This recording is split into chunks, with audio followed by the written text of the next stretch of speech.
Приветствую вас, мои дорогие зрители! Всех с наступающим Новым годом! И в последние уходящие дни года я хочу украсить зону над телевизором. Купила вот такую полочку в Юске, она для картин.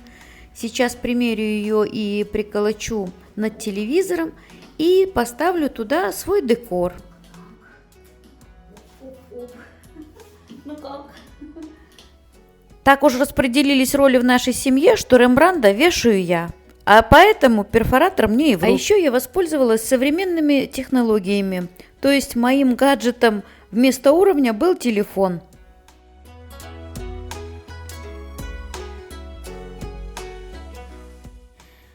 Довольно быстро и ловко с помощью такого электронного уровня я сделала разметку. Крепить полочку буду на вот такие маленькие дюбеля. Обожаю что-нибудь делать своими руками. Перфоратор – это вообще мой любимый инструмент.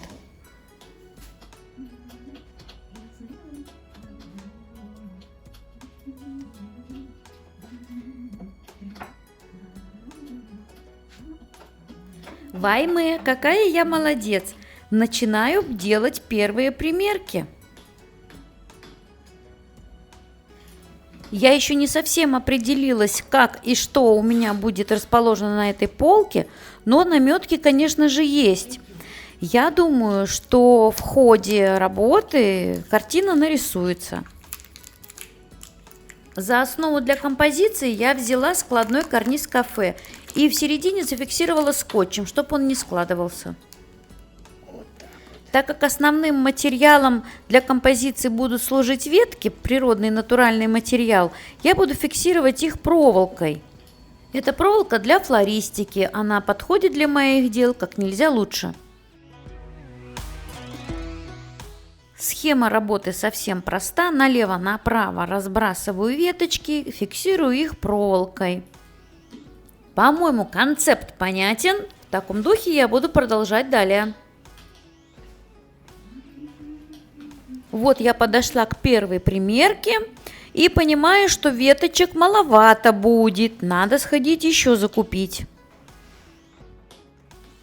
Ну а пока я не добралась до рынка, я примерю то, что у меня есть. С прошлого года у меня остались вот такие искусственные веточки, и я для того, чтобы увеличить объем своей композиции, добавлю их к живым веткам. Чтобы карниз держался как-то на моей полочке, я придумала такую схему. Немножечко отжав полочку от стены, я пропустила за нее проволоку и этой проволочкой прикрутила карниз. Теперь все будет держаться надежно. Кто не знает, я живу на съемной квартире, и дефекты, которые вы видите на стене, к сожалению, не могу исправить. Но зато, поверьте мне, я могу их игнорировать. Носочки для денег, точнее для подарков, надо подвесить. Очень жду, что Дед Мороз мне их наполнит. Ой, как мило, но мне уже очень нравится. И я свои винтажные подсвечники, которые нашла на барахолке однажды, но не купила. И сгоняла буквально на днях за ними, представляете, они там и стояли, где месяц назад я их нашла. В общем, я их купила и притащила к себе в дом. Блин, они такие классные, наверное, все-таки я их оставлю для сервировки стола. На полочке они вот даже и не хотят стоять, неудобно им. Ну куда же без рождественской звезды? Конечно же, я ее добавлю, а также ангела. Вешаю я их за прищепки для штор, как вы видите. Там под елками не видно будет, но это очень удобный способ подвешивать игрушки. Какая милота, однако. Ну вот, картина вырисовывается. Понятно, что материала недостаточно, надо сходить закупиться. А пока посушим апельсинки и приготовим для мужа запеканку. Ну, здесь все просто. На дно формы укладывается картофельное пюре. В данном случае я сделала пюре с добавлением сыра сулугуни. Потом протушенный фарш вместе с овощами, там лук, морковка, специи. И обязательно добавляю в такой фарш соус Ворчестер.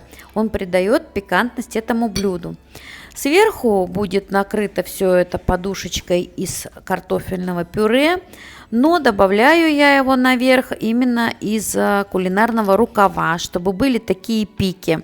Когда запечется, будет красиво. Вот такой простой крестьянский ужин у нас сегодня на столе. Ну, теперь-то, подкрепившись, можно продолжить украшать мир.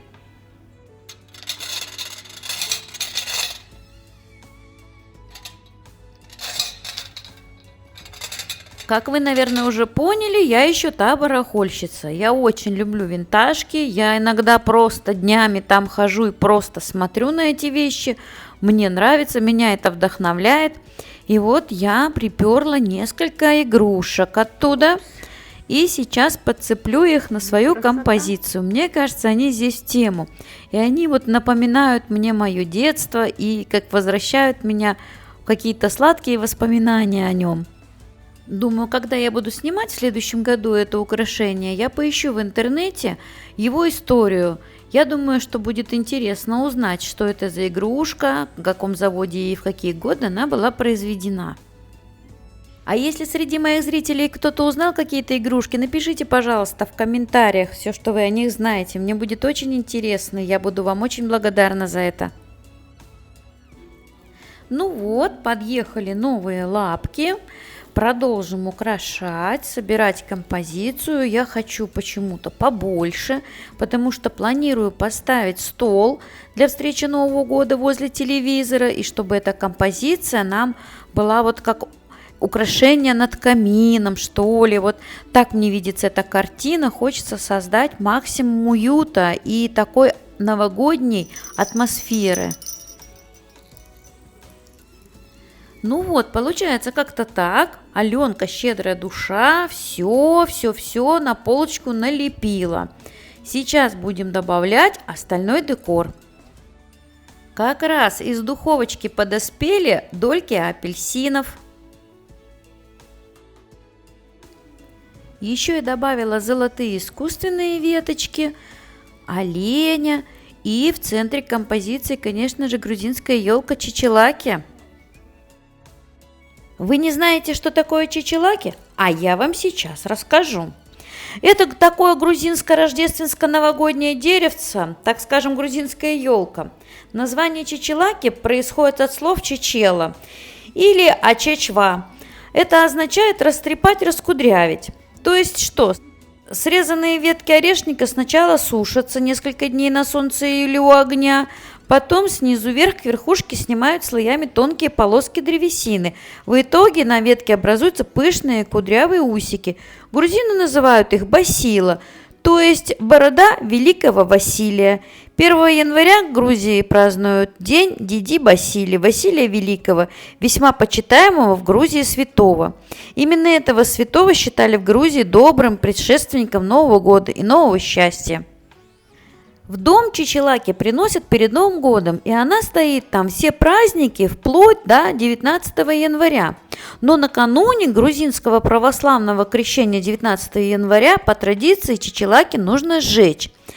Когда она сгорает, сгорают все невзгоды в доме, в котором она находилась. И в дом приходит новое счастье. И вместе с ее пеплом в прошлое уходят все неудачи минувшего года. Для меня чичилаки – это не просто чудесная сказочная атмосферная вещь. Это древняя традиция, воедино сплетающаяся с современностью.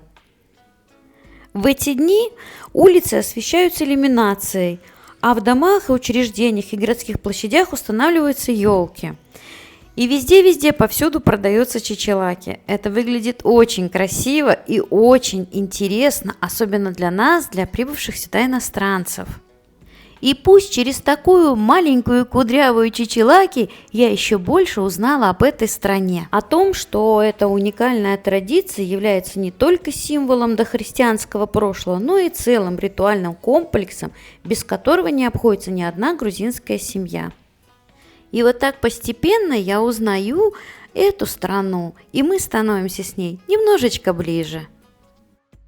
На такой замечательной ноте я хочу с вами расстаться на время.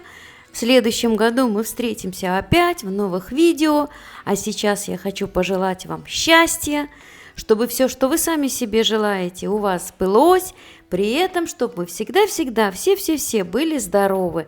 Самое главное, чтобы было здоровье, все остальное приложится. Счастья вам, любви, удачи. До встречи в новом 2026 году.